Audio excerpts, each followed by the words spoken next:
bats brought the tiny Ebola gems. Too small to see. So small, yet so dangerous. Without realizing, Grandfather rubbed a little blood in his eye. Ebola gems came into his body.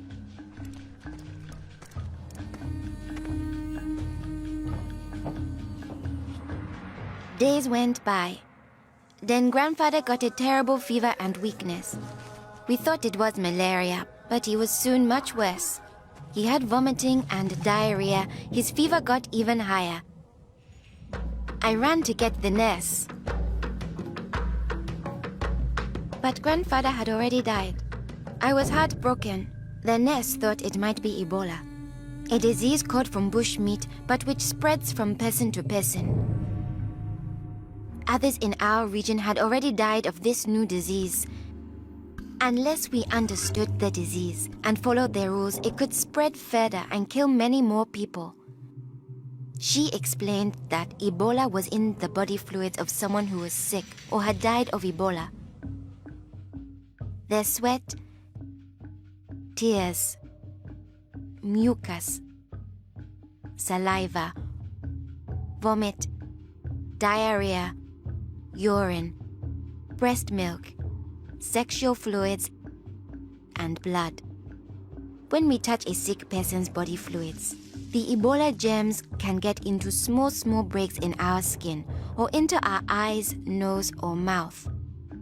The Ebola germs spread into our body and make us sick. When somebody dies of Ebola, that body is much more contagious. No one should ever touch the dead body.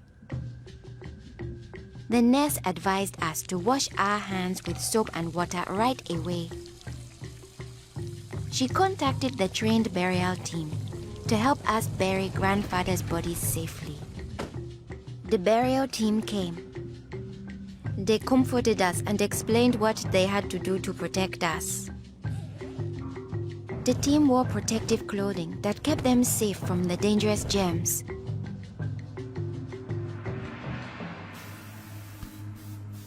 They sprayed Grandfather's room and his body with chlorine to destroy the Ebola germs.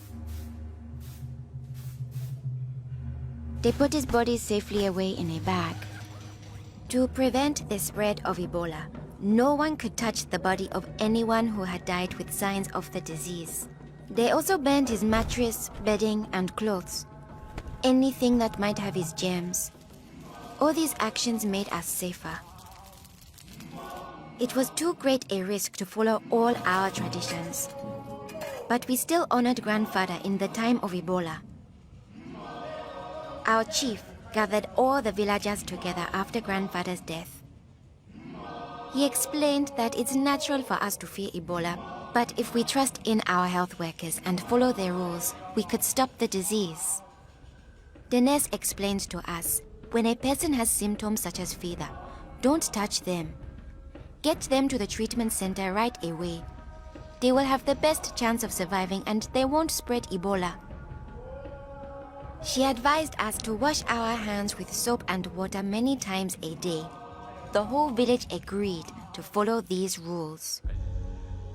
Since we all had close contact with Grandfather, we were at risk of getting Ebola. We had to stay home. A health worker visited us every day to see whether we had fever or signs of sickness. We would show signs within 21 days if we had Ebola.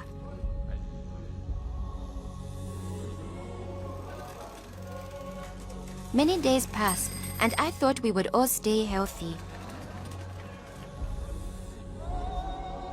But one morning, I found my mother burning with fever. I knew I couldn't touch her. She was now contagious. My father came in. He told me he was taking my mother away to our uncle's house in the nearby village. He was afraid to take her to the treatment center, afraid he'd never see her again. I knew I had to stop them. I was young, but I stood up to both of them. I told them if this could be Ebola, she must go to the treatment center right away. We needed to trust in our health workers to save her, save ourselves, and save our village. I saw in their faces that they understood. Running away would only lead to more death and suffering. My mother tested positive for Ebola. They found her a bed. At first, the health workers looked scary, but I knew they wore the suits to protect themselves, and inside they were normal people like the nurse. They took good care of my mother.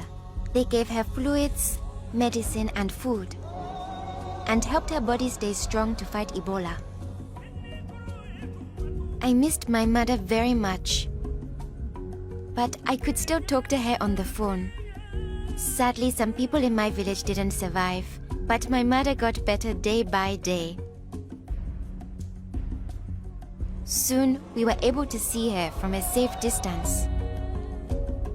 One day, the nurse announced that my mother would live. Now we were safe to hug and kiss her. It was a day to celebrate.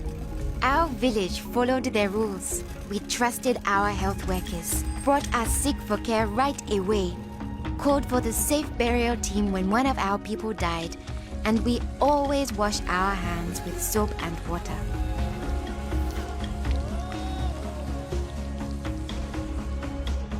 Our village survived Ebola. Yours can too.